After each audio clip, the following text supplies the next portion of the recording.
السلام علیکم ورحمۃ اللہ۔ دیکھا آپ نے محمد علی صاحب،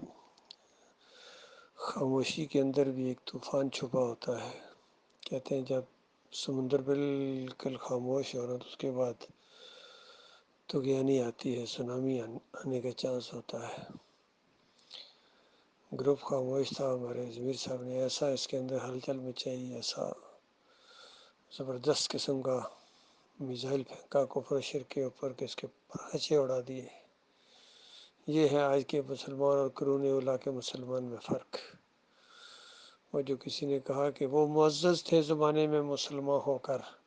تم خوار ہوئے ہو تارک قرآن ہو کر۔ قرآن کو پسے پوش ڈالنے کی وجہ سے آج یہ مجاور بن گئے، عرس اور میلے کرنے والے، قوالیاں گانے والے، چادریں چڑھانے والے، واسطے وسیلے والے، چوریوں والے اور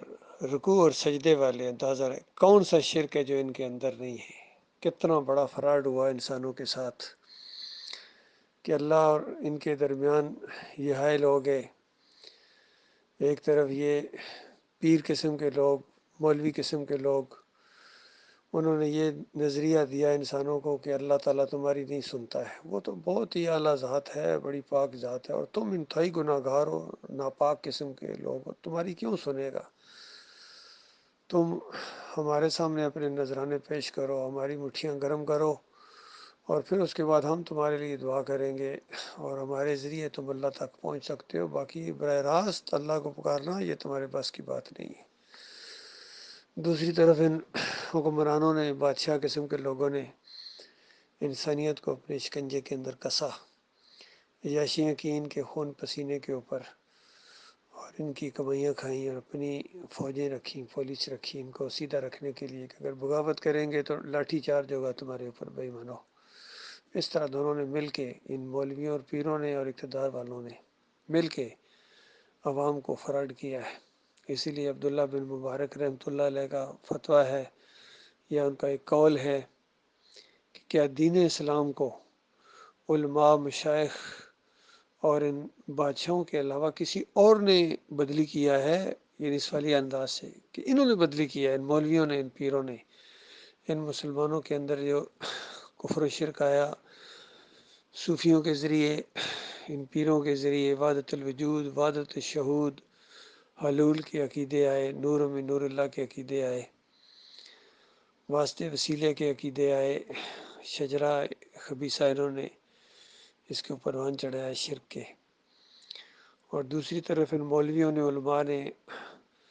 عہد روح فی القبر کا عقیدہ دے کے احمد بن حنبل کے ذریعے یہ مردوں کو زندہ کیا گیا کہ روح واپس آ جاتی ہے، بابا جی سننا شروع ہو جاتے ہیں قبر کے اندر۔ اس قبر کے اندر کہتے ہیں سوال ہوتے ہیں، اس قبر کے اندر مردہ اٹھا کے بٹھا دیا جاتا ہے۔ اور جنہوں نے تھوڑا سا اس کے اوپر ذرا غور کیا اور پھر شیطان کا وار ان کے اوپر ہوا اور کہا کہ ہاں اسی قبر کے اندر برزخ ہے، یہ دنیاوی زندگی نہیں، یہ برزخی قبر ہے، لیکن اسی قبر کے اندر برزخ ہے۔ اہل حدیثوں نے، سلفیوں نے، حنبلیوں نے اسی قبر کو پوجنا نہ چھوڑا، اور عوام ہے کہ ٹوٹی پڑتی ہے، ان کے اوپر گنبد بناتی ہے، گنبدوں کو پجاری بنا دیا گیا، چادریں چڑھاتے ہیں، عرس اور میلے کرتے ہیں، اور قبر پرستی آج بت پرستی کی شکل اختیار کر گئے ان مولویوں کی وجہ سے۔ احمد بن حنبل کے عقیدے کو آگے بڑھایا ابن تیمیہ نے، ابن قیم نے، ابن حجر عسقلانی نے، امام نووی نے، اور سب نے پھر مسلک پرستوں نے، اعلیٰ حضرت ہوں یا ابو الاعلیٰ ہوں یا ڈاکٹر اسرار ہوں یا علی انجینئر ہوں، سب نے اسی مشرکانہ عقیدے کو اپنایا ہے۔ تقی عثمانی ہوں یا طارق جمیل ہوں یا ان کے آج کل یہ جو آگے مبلغ بنے ہوئے ہیں، بالکل آنکھیں بند کر کے ان کی پوچھے جا رہے ہیں، یہ سعید انور ہو کرکٹر یا جنید جمشید ہو، وہ تو خیر اب مر گیا اسی شرک کے اوپر، مروا دیا طارق جمیل نے ان کو۔ تو یہ شرک اور کفر کے دائی ہیں، اور بالکل ان کو کوئی ایمان کی ہوش نہیں ہے، سمجھاؤ بھی تو آگے سے سمجھنے کے لیے تیار نہیں ہے، بالکل آنکھیں بند کر لیتے ہیں۔ یقین کیجیے خاص کا تبلیغی جماعت والے جتنے ہیں یا محمد حنیف کے ساتھی ہوں، بالکل انہوں نے راستے بند کر لیے بات چیت سننے کے۔ دوسرے پھر کچھ نہ کچھ سن لیتے ہیں، لیکن یہ دو گروپ ایسے ہیں کہ بالکل بات سننے کے لیے تیار نہیں ہے۔ محمد حنیف کا گروپ، یہ بی ٹیم ہے تبلیغی جماعت والوں کی، اور یہ رائے گنج والوں کا اور مسجد نور والوں کا یہ جو گروپ ہے تبلیغی جماعت کے نام سے پھیلا ہوا ہے، بسترہ بند پارٹی، ہر جگہ جا کے شرک پھیلاتے ہیں، اور زکریا کی یہ جو فضائل اعمال ہیں اس کو پھیلاتے ہیں، قرآن و حدیث کی دعوت نہیں دیتے ہیں، بس اسی کو لے کے درس دیتے ہیں اور کہتے ہیں بس علماء سے جڑے رہو، علماء سے جڑے رہو، چاہے علماء ان کو جہنم کی آگ کہیں نہ بنا دے، ان علماء کو بھائی مانو، اگر علماء سے جڑنا تو ان علماء کے ساتھ جڑو جو موحد گزرے ہیں، صحابہ اکرام ہوں، تابعین ہوں، تبع تابعین ہوں، اس کے بعد امام بخاری ہیں، ابو حنیفہ رحمۃ اللہ علیہ ہیں، اور اس دور کے اندر ڈاکٹر مصعب الدین عثمانی نے جو توحید کی دعوت اٹھائی ہے، شرک کا رد کیا، آخر یہ بھی تو عالم دین ہیں، ان کی طرف کیوں نہیں آتے ہو؟ تم نے علماء چھانٹے ہیں تو مشرکانہ دین والے چھانٹے ہیں۔ اشرف علی تھانوی تم کو پسند آیا ہے، جس نے کہا کہ اللہ کے بندوں کو نبی کا بندہ کہا جا سکتا ہے، تمہیں محمود الحسن اچھا لگا جس نے کہا اللہ کے بندوں کو، پیارے بندوں کو پکارنا اللہ ہی کو پکارنا ہے، تمہیں محمد حنیف زیادہ اچھا لگا جس نے کہا کہ یوسف علیہ السلام کو سجدہ دراصل اللہ ہی کو سجدہ تھا، اندازہ لگائیے، اس طرح ان کی مت ماری گئی۔ بہرحال ان سب نے مل کے کفر و شرک کو پھیلا دیا ہے دنیا کے اوپر، اسی وجہ سے اللہ کے عذاب کے کوڑے ان کے اوپر برس رہے ہیں، کبھی جنگوں کی صورت میں، کبھی مہنگائی کی صورت میں، کبھی طوفانوں کی صورت میں، زلزلوں کی صورت میں،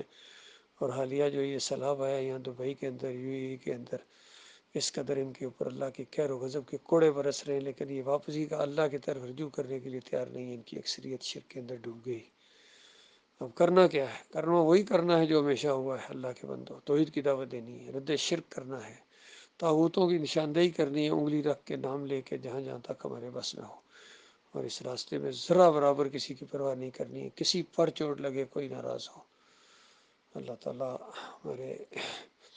قدموں کو جما دے، کیونکہ بڑے بڑے آئے ہیں لیکن پھسل گئے ہیں، انہوں نے راستہ ٹیڑھا کر دیا ہے۔